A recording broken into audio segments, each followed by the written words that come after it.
Today we're going to focus on dialogue.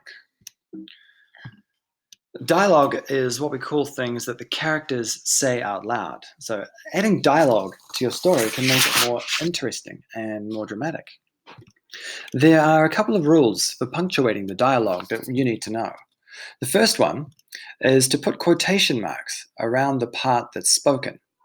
So this conversation would look like this. What time should we meet? He asked. Let's meet at 5. The quotation marks act like the speech bubbles. They wrap around the spoken words to show that they are said out loud.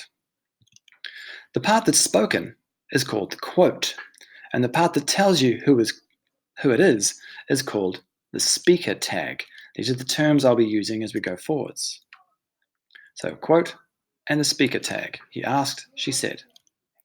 Rule number 2 is the end punctuation of the quote stays inside the quotation marks. So the end punctuation in this sentence is a full stop right here. What time should we meet? He asked.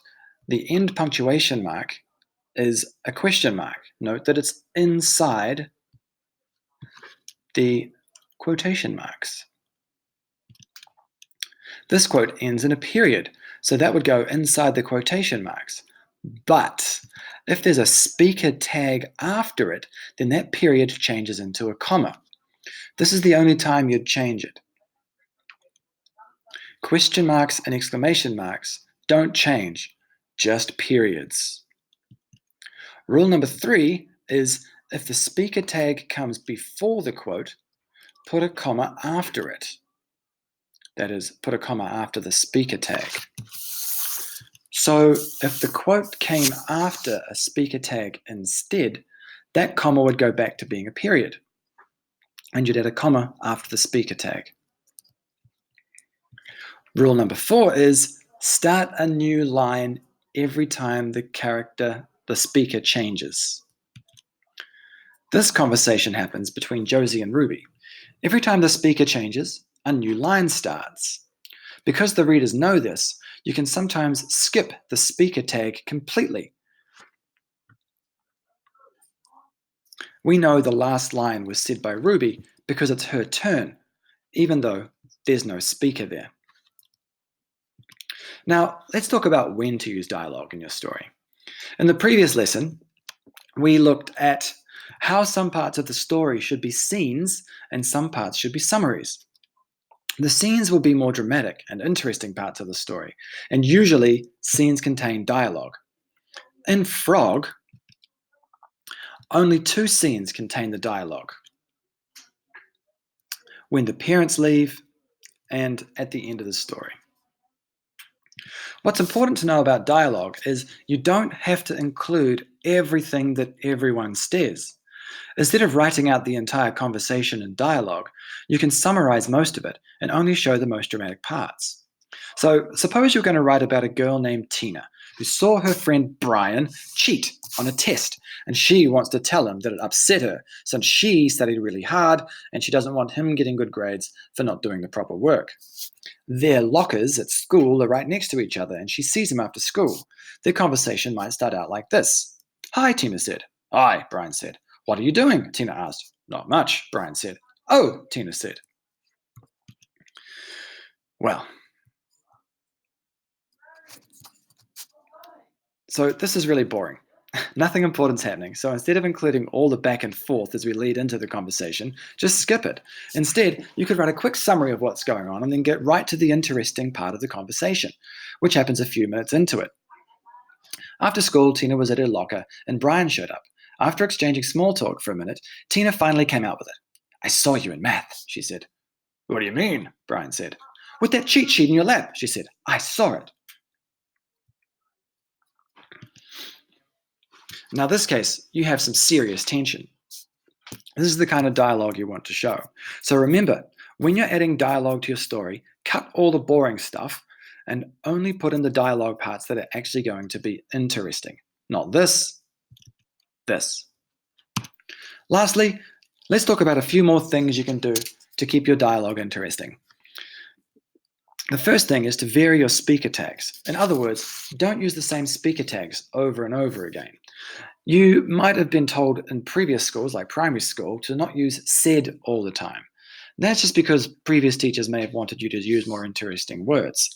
It makes sense, but it's easy to overdo it and wind up with something that looks like this, which is just distracting, to be honest. Instead, the whole conversation should be replaced with something more interesting. If you look at most published novels, you might be surprised at how often the author actually uses the word said. Or when they do replace it, it's often with something pretty simple like answered. Instead of replacing the word said, most authors vary their speaker tags in other ways.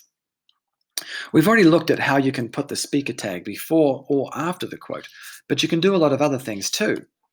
You can use physical gestures instead of a speaker tag, like in this sentence. My dad looked up from tying his shoes. What happened?